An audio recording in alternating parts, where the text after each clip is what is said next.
My suggestion to you today is to grow up in a small town. And I know it's too late for most of you, but how about this? How about if you just act as if you grew up in a small town?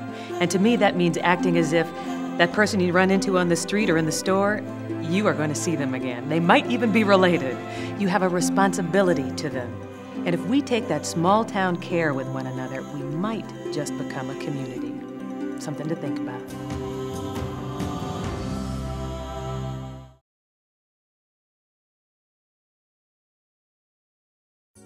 Remember that boomerang you tried throwing as a kid? It would never come back. It just kept going. Well, life is nothing like that. Life is like the boomerangs in the cartoons we watched as kids. They'd throw it, it'd come right back to bop the character on the head. What I'm saying here is that quite often, what you send out in life is what you get back. With apologies to Forrest Gump, life is like a boomerang. What are you throwing out today? It's something to think about.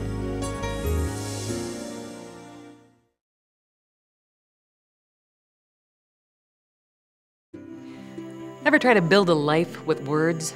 Words can be pretty. They can describe a life pretty well. They can even create a life that isn't really there. Words are nice, but it's our actions that tell our life story. Any one of us can say we're going to do something, but if you follow through on it, it's a building block for your life and reputation. Remember, people may doubt what you say, but they'll believe what you do. It's something to think about.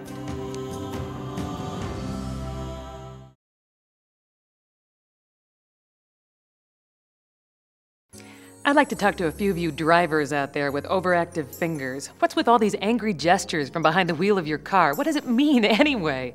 That you've got the control of a 2-year-old and can't vent your feelings any other way than by kicking the nearest person in the shins? When you let your irritation take over you like that, it stays with you and it sticks to the unsuspecting soul in the car next to you. If you want to teach someone a lesson, lead by example. Both hands on the wheel. Something to think about.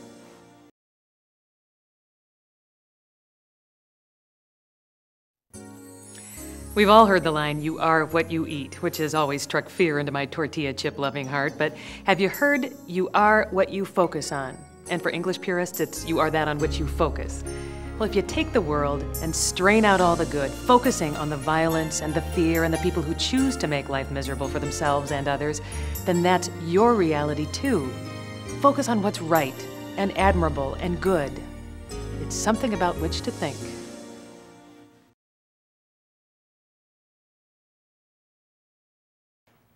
We were never a family that said, "I love you" very much. I knew I was loved by the actions of my parents, and I would willingly choose that over the words any day, but I still wanted to hear it and to say it. And just before my father went into surgery, I finally managed an "I love you," and I got one back. And those were the last words I was able to say to my dad. I was lucky. Don't take a chance. Grab the opportunity to tell those you love that you love them today. It's something to think about.